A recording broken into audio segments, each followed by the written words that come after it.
औज़ुबिल्लाहिमिनश्शैतानिर्रजीम बिस्मिल्लाहिर्रहमानिर्रहीम। आज का जो हमारा लेक्चर है वो है ascites. What is ascites? Ascites क्या है? एसाइटिस हमारे पास एक यानी एक डिजीज कंडीशन है जिसमें हमारा जो एब्डोमेन है इसमें बहुत ज़्यादा एक्स्ट्रा फ्लूइड इकोमुलेट हो जाता है, इसमें जमा हो जाते हैं। जो अब हमारा एब्डोमेन है इसके जिस तरह पेरिटोनियम स्पेस है इसमें बहुत ज़्यादा फ्लूइड इकोमुलेट होता है, जमा होता है। तो फिर इस फ्लूइड की वजह से हमारा जो इंटरनल ऑर्गन है जिस तरह लंग्स हो गए यानी फेफड़े हो गए, किडनीज हो गए, गुर्दे और कुछ ऐसे और भी ऑर्गन हमारे पास हमारे इंटरनल बॉडी में मौजूद है कि इस फ्लूइड की वजह से वो खराब हो सकता है। तो एसाइटिस एक ऐसा कंडीशन है जिसमें हमारे पास जो एब्डोमेन है इसमें बहुत ज़्यादा फ्लूइड इकोमुलेट हो जाता है। फिर एसाइटिस का एब्डोमेन पेन, जब आपको एसाइटिस हो जाए यानी आपके एब्डोमेन में फ्लूइड एक्स्ट्रा फ्लूइड इकोमुलेट हो जाए, जमा हो जाए, तो फिर कौन से कंडीशन, कौन से ऐसे सिम्टम आप में नमूदार हो सकते हैं? एब्डोमिनल पेन होगा, स्वेलिंग होगा, नाउजिया वॉमिटिंग होगा और इसके साथ साथ कुछ और ऐसा मुश्किलात के साथ आपने ज़िंदगी गुजारना होता है जब आपके पास ये जो एसाइटिस कंडीशन है ये आप में अकर हो जाए, यानी आपका जो एब्डोमेन है इसमें एक्स्ट्रा इसमें जो एक्स्ट्रा फ्लूइड जब एक्युमुलेट हो जाए, जमा हो जाए, तो इसी वजह से फिर हमारे पास जो ऑर्गन है वो डिस्टर्ब हो सकते हैं, एब्डोमेन पेन हो सकता है, नोज़िया, वॉमिटिंग वगैरह ये सारा आपको लग सकते हैं। तो फिर ये डायग्राम को अगर आप थोड़ा देख लीजिए, हमारे पास है हेल्थी यानी हेल्थी बेली या हेल्थी एब्डोमेन को अगर आप देख लीजिए हमारे पास पेरिटोनियम स्पेस है।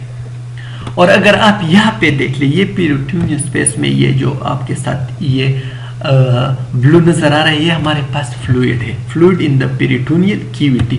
ये हमारे पास पेरिटोनियल कैविटी है लेकिन फ्लूइड की वजह से वो बहुत ज़्यादा एक्सटेंड हो चुका है।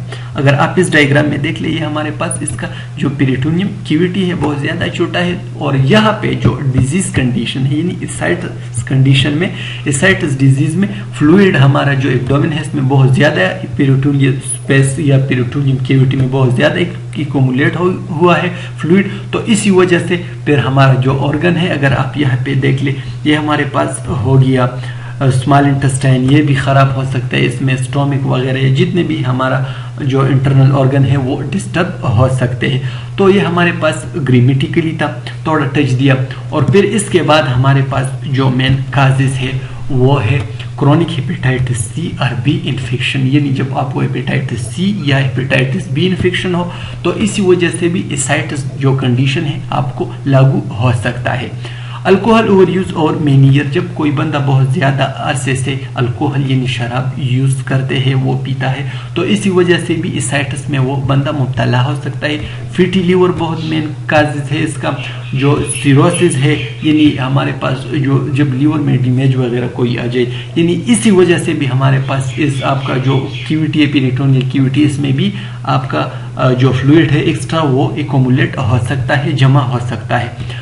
हार्ट फेलियर में हमारे पास और किडनी फेलियर में ये एक ऐसी कंडीशन है जिसकी वजह से आपको एसाइटिस का जो बीमारी है यानी जो फ्लूइड है आपकी पेरिटोनियल कैविटी में वो इकोमुलेट हो सकता है। तो ये सारे थे हमारे पास काजेस, वो कंडीशन जिसकी वजह से एसाइटिस जो बीमारी है आपको लग सकता है। फिर इसके बाद हमारे पास है सिम्टम, यानी आप में कौन से, जब आपको आपके पास ये डिजीज़ मौजूद हो, ये एसाइटिस डिजीज़ मौजूद हो, तो कौन से अलामात आप में मौजूद होंगे? ब्लोटिंग होगा यानी आपका जो गट है इसमें बहुत ज़्यादा गैस होगा। और इसके बाद एब्डोमिन पेन, जिस तरह हमने पहले स्लाइड में ये पढ़ लिया कि एब्डोमिनल पेन होगा। लॉस ऑफ एपेटाइट यानी किसी बंदे को भूख ना लगेगा और इसके साथ साथ इनडाइजेशन, जाहिर सी बात है जब आपके इंटरनल जितने भी ऑर्गन है वो डिस्टर्ब हो जाए तो इनडाइजेशन ज़रूर आपको लगेगा कि आपका जो डाइजेशन है वो प्रॉपर तरीके से नहीं होगा, इनडाइजेशन होगा। कंस्टिपेशन यानी कब्ज होगा, जब हमारे पास डाइजेशन नहीं होता तो जाहिर सी बात है कि कंस्टिपेशन लग ही जाएगा।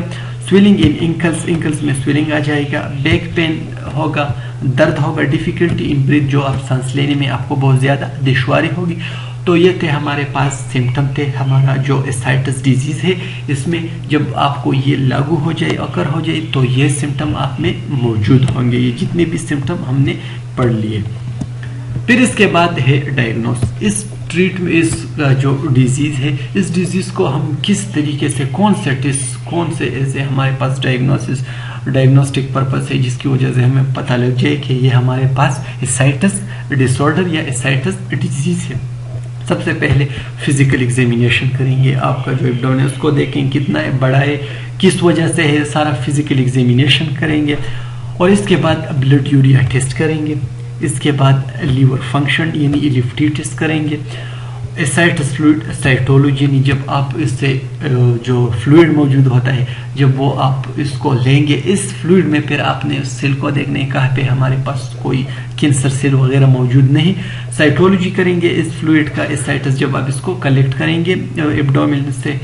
फिर इसके बाद हेपेटाइटिस बी एंड सी का जो टेस्ट है वो भी करेंगे, क्योंकि इसकी वजह से भी हमारे पास एसाइटिस डिजीज लग सकता है। तो जाहिर सी बात है बी और सी, जो हेपेटाइटिस बी और सी है, इसका टेस्ट भी करेंगे। एब्डोमिनल अल्ट्रासाउंड करेंगे। और इसके साथ साथ सेकंड लास्ट है इलेक्ट्रोलाइट्स टेस्ट करेंगे। और लास्ट में एसाइटिस फ्लूइड रूटीन एग्जामिनेशन हम करेंगे। ये सारे हमारे पास डायग्नोस्टिक पर्पस है। और इस डिजीज को मालूम करने के लिए, डायग्नोस करने के लिए आपने ये टेस्ट परफॉर्म करने हैं। फिर इसके बाद हम आते हैं ट्रीटमेंट पे। ट्रीटमेंट किस तरह करेंगे? Cut back on your salt intake, बहुत ज़्यादा साल्ट आप नहीं लेंगे।